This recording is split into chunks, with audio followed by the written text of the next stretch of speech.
Good day mga ka-Facebook friends. I'm Catherine Guerrero and I'm your Gospel Share for today. Purihin natin ang Panginoon.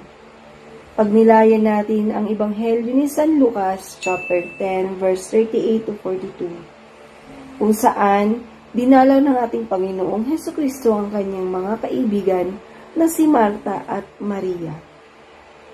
Naging aligaga sa paghanda ng pagkain si Marta para sa ating Panginoon. Subalit, si Maria ay pinilit makinig sa mga pagsalita ng ating Panginoon. Pagnilayan natin ito, at ito ang mga pamamaraan sa pagpunta sa dalawang magkaibigan niyang mga babae. Mahigit na ipinagbabawal ito, subalit hindi naging hadlang sa ating Panginoong Hesukristo na magturo ng salita ng Diyos. Maraming opportunity ang Panginoon na makapagturo kahit maraming hadlang.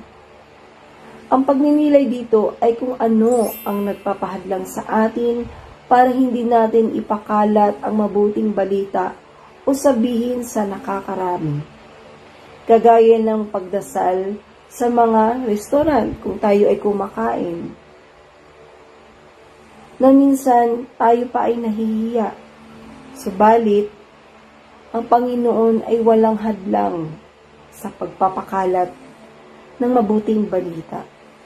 Pagnilayan natin ito, Amen. Please subscribe and follow our Facebook app at www.facebook.ph.